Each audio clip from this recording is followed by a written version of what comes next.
El poeta Wordsworth escribió este verso: el niño es padre del hombre, brillante paradoja que ilumina la verdadera revolución. La educación, pues lo que como niño aprenda, ejercerá después como adulto, y si de eliminar lo malo de la sociedad se trata, solo el que percibe que los niños serán los que cambien el futuro lo entiende. Este sentido es el secreto que intuitivamente desarrolla el maestro de vocación para obtener grandes resultados con sus estudiantes. Su éxito no radica en la amenaza o el castigo permanente, sino en el tacto para relacionarse con cada uno de sus estudiantes, obteniendo del grupo que se sienta cómodo y dispuesto a participar. Tal vez el docente no sabe que con el tacto fija la adecuada situación comunicativa, base de todo uso del lenguaje humano, no sabe del giro dialógico ni del cambio de paradigma que se impone en la enseñanza de la lengua, pero basta con su vocación y compromiso. Lo dicho nos permite precisar qué entendemos por el lenguaje como pedagogía. Exigir y obligar a los maestros para que lleven cursos de capacitación sobre la base de suponer que la lectura de literatura especializada sobre didáctica, lenguaje, aprendizaje, filosofía, etc., los va a convertir de la noche a la mañana en docentes de vocación y responsabilidad, constituye un error garrafal. En el mejor de los casos les proporciona conocimientos, pero externos, que no alteran su actitud frente a los alumnos, a los que siguen viendo desde una terminología y conceptos complejos en forma negativa y prejuiciosa, no como seres humanos en formación con los que deben entablar una relación interpersonal de respeto, amistad y afecto. La gran mayoría de los asistentes a dichos programas están interesados solo en el certificado, en incrementar su expediente personal y en cumplir con la norma para obtener beneficios monetarios. Tantos documentos impresos que certifican haber recibido cientos de horas de actualización, pero continúan en su tarea cotidiana sin un mayor tacto ni sensibilidad. Por el contrario, como han obtenido tantos papeles, consideran que su propia educación está completa, por ello retornan a las aulas procurando imponer nuevas creencias y valores supuestamente correctos, que simplemente imponen autoritariamente a los niños y jóvenes sin prestar oídos y preocuparse de escuchar, entender y conocer los temores, deseos, inquietudes que la escuela despierta en ellos.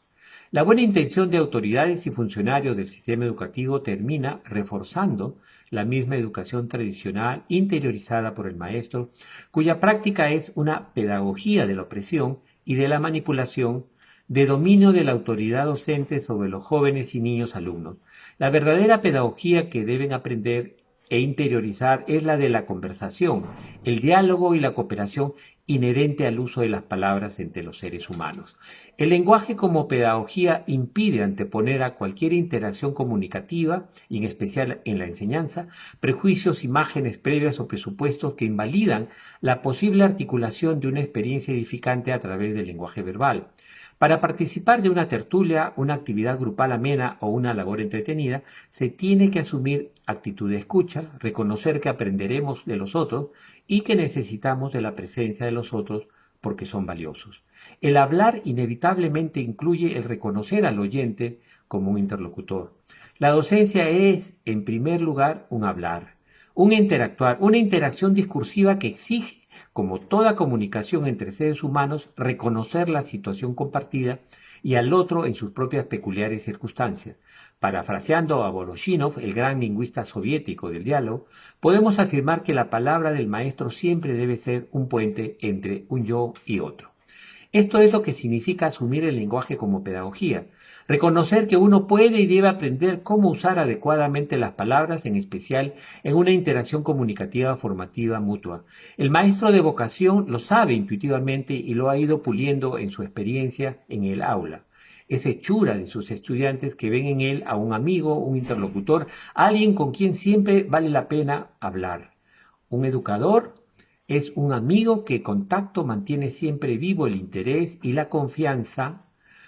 para conversar, preguntar y dialogar en el estudiante. Recuperar un uso del lenguaje dialógico, solidario y cooperativo en el aula constituye casi una obligación para la tarea docente, condición necesaria para acompañar al alumno en su formación integral como ser humano y para contrarrestar, atenuar, hasta eliminar la tendencia en la sociedad consumista actual y en la cultura del espectáculo vigente a incentivar el uso confrontacional, agresivo y violento de las palabras.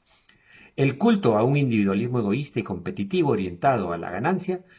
tiende a considerar como un valor inherente al ser humano la lucha, el enfrentamiento que convierte la vida comunitaria propia de la colectividad civilizada en una extensión de la vida natural salvaje y agreste, como si las sobrevivencias del más fuerte fueran las leyes que rigen entre personas.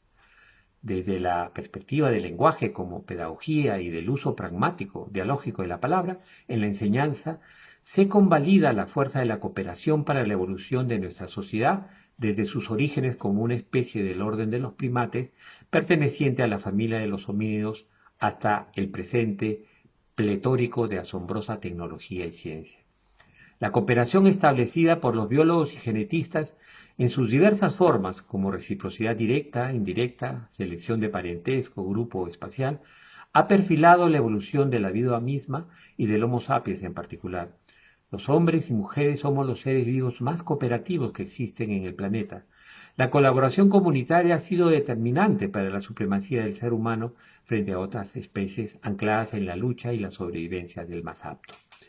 Esta dimensión esencial de nuestro desarrollo surgió gracias al lenguaje, pues el uso de la palabra para la humanidad ha sido y es el mecanismo que posibilita la interacción cooperativa que nos convierte en lo que somos. El maestro, como los progenitores responsables de la existencia del niño joven, debe asumir que su tarea docente implica una interacción cooperativa fundamental que contribuye tanto o más que la alimentación física o el descanso otorgado por la familia a la formación del estudiante. Este nexo conlleva gran responsabilidad porque presupone un afecto tan desinteresado, libre y solidario frente a los alumnos como el de los padres. Solo el profesor puede contemplar y apoyar con ojos semejantes a los de sus padres al joven o niño a su cargo.